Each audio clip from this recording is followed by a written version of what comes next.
Bom dia, irmãos, que a paz de Jesus esteja conosco.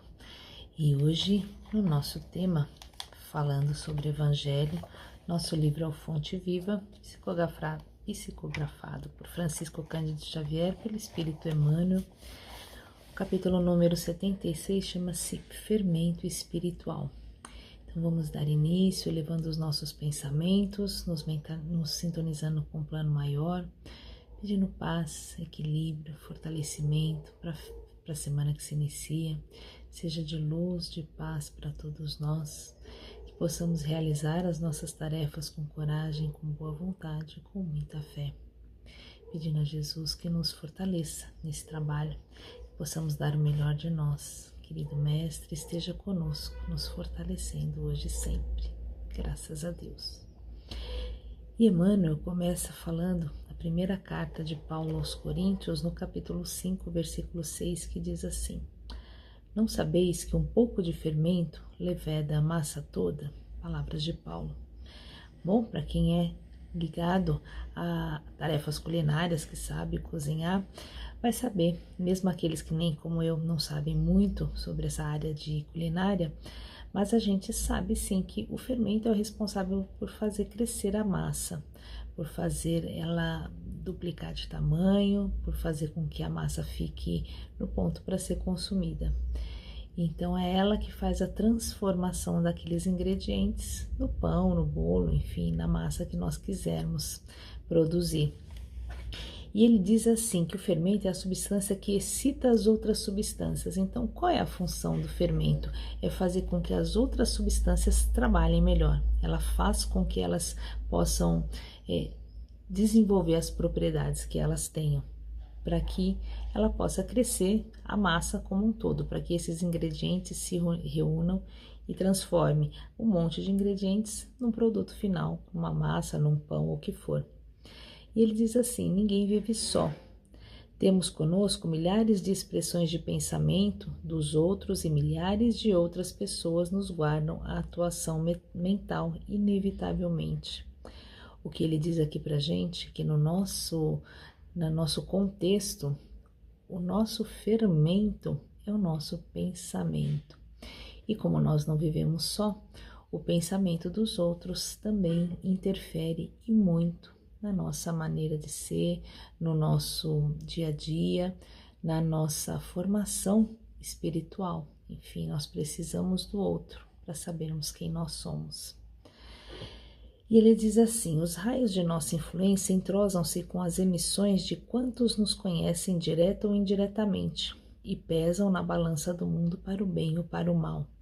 Então, os nossos pensamentos vão fazer diferença no mundo, assim como o pensamento dos outros fazem diferença no nosso mundo, como ele diz, para o bem e para o mal. Então ele diz que nossas palavras determinam palavras em quem nos ouve. E toda vez que não formos sinceros, é provável que o interlocutor, ou seja, outra pessoa, seja igualmente desleal. Então, se nós estamos acostumados a mentir, os nossos pensamentos formulam mentiras e a gente gosta de ser... como é que se pode, uma palavra sutil para dizer, desleais, desonestos, enfim, para que a gente leve as pessoas a fazerem coisas que não deveriam, a gente mente, a gente também vai receber mentira dos outros. Então, se nós não somos de confiança, os outros também não são confiáveis para nós. Nossos modos e costumes geram modos e costumes da mesma natureza em torno de nossos passos, mormente naqueles que se situam em posição inferior à nossa, nos círculos da experiência e do conhecimento. Então, uma vez que a gente conhece um pouco mais, ou no grau que nós estivermos de entendimento na nossa maneira, nos nossos hábitos, nos nossos costumes, a gente vai influenciar aqueles principalmente que estiverem sob a nossa proteção, sob o nosso comando. E aqui ele também está falando do exemplo. Se a gente quer que as coisas sejam diferentes, nós temos que ser exemplo da diferença que nós queremos ser. Então, na criação dos filhos, no ambiente de trabalho, a gente impõe o nosso modo de ser e o modo de ser dos outros influenciam o nosso, assim como o nosso influenciam deles. Nossas atitudes e atos criam atitudes e atos do mesmo teor, enquanto os nos rodeiam, porquanto aquilo que fazemos atinge o domínio da observação alheia, interferindo no centro de elaboração das forças mentais dos nossos semelhantes. Então a gente pode até achar que não, mas as pessoas estão reparando em nós, não com essa ideia de fofoca, de ficar vigiando a vida dos outros, mas as nossas expressões, a maneira como a gente age, está sempre falando sobre quem nós somos. E nesse sentido, nós colocamos alguma impressão no mundo, naquelas pessoas que estão ao nosso lado. Então, se a gente trabalhar para se manter equilibrado, para se manter firme no propósito do Evangelho, no comportamento evangélico, a gente vai imprimir essa impressão em nós mesmos e é a impressão que a gente vai passar nos outros. É claro que é muito difícil, porque nós estamos todos aprendendo, ainda não somos perfeitos, estamos bem longe disso, mas precisamos lentamente ir lapidando o nosso espírito para que as nossas ações, os nossos atos, as nossas palavras possam se modificar também. Então ele diz que o único processo, portanto, de reformar edificando é aceitar as sugestões do bem e praticá-las intensivamente por intermédio de nossas ações. Então nós temos o livre-arbítrio, nós podemos escolher o caminho que a gente quer seguir. É claro que a gente precisa ser informado, a gente precisa ter conhecimento, estudar, aprender, observar, para que a gente consiga formar essa pessoa que nós queremos ser, né? Então a gente precisa aceitar as sugestões do bem, ou seja, precisamos ouvir o bem. Mas a gente, para ouvir o bem, precisa saber o que é bom para a gente e o que é bom para as pessoas ao nosso redor. E não existe guia mais seguro do que o Evangelho de Jesus. Então ele diz, nas origens de nossas determinações, porém, reside a ideia. A mente, em razão disso, é a sede de nossa atuação pessoal onde estivermos. Então, tudo se inicia nos nossos pensamentos. E os nossos pensamentos podem sim ser lapidados, formados, melhorados, porque nós nascemos crus. Nós nascemos sem conhecimento nessa encarnação, mas nós trazemos aí toda a nossa bagagem e aos poucos a gente vai colocando esses pensamentos de nossas outras vidas, dos nossos conhecimentos anteriores, eles vão aflorando, mas a gente nasce como uma luz em branco. Ela vai ser escrita. Tem lá um monte de coisas escritas de outras vidas, mas que, para que a gente possa caminhar com um pouco mais de tranquilidade, são apagadas e só aos poucos a gente vai relembrando. Então, a gente, nessa tábua, nessa luz em branco, a gente precisa, nessa encarnação, escrever o melhor. Pensamento é fermentação espiritual. Em primeiro lugar, estabelece atitudes. Em segundo, gera hábitos e depois governa expressões e palavras, através das quais a individualidade influencia na vida e no mundo.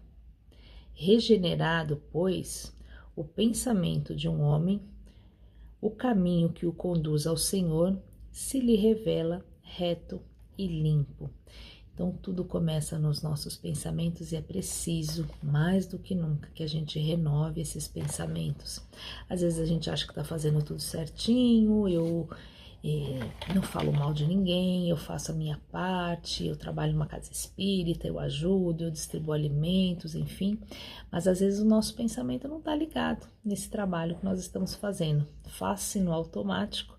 E a gente, muitas vezes, reclama do que está fazendo, sem saber a importância que tem ao nosso redor. Às vezes, dentro da nossa casa, com as pessoas que a gente ama, a gente precisa, é muito importante cuidar dos nossos pensamentos, porque às vezes aquele ambiente se deteriora e a gente não sabe nem por quê. É porque nossos pensamentos estão agindo aí, transformando essa bela massa num bom pão solado. Então, a gente precisa aprender a tornar o nosso pensamento em luz, em paz. E o Evangelho de Jesus é a melhor receita, é o melhor fermento que a gente pode colocar aí nos nossos pensamentos. Que Jesus nos abençoe e nos mantenha sempre com um pensamento elevado. E aproveitando esse momento de pensamento elevado, a gente oferece o que a gente tem de melhor para aqueles que caminham conosco. Quando a gente fala em vibrações, a gente está querendo dizer enviar pensamentos puros de amor, de luz, de paz para todas as pessoas que a gente conhece. Às vezes a gente não precisa fazer umas vibrações por todas as pessoas do mundo, porque às vezes nós não temos todo esse alcance, mas a gente pode hoje sempre começar a elevar os nossos pensamentos com aquelas pessoas mais perto de nós, aquelas que a gente sabe que tem um problema, que estão precisando de preces de saúde, e é por elas que a gente ora. Então, nas nossas vibrações, a gente pede pelo planeta Terra muita luz e muita paz. A gente eleva os nossos pensamentos e vibra pelo nosso Brasil com muita fé e com muita paz, na esperança de que tenhamos sempre saúde, educação, trabalho, dignidade em todos os lares.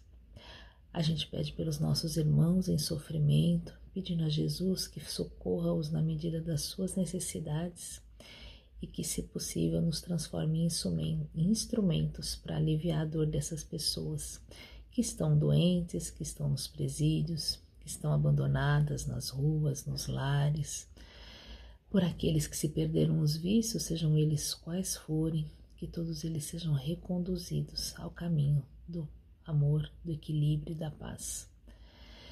A gente pede por aqueles que estão mais próximos de nós, os nossos queridos, mas principalmente por aqueles que temos dificuldade de entendimento.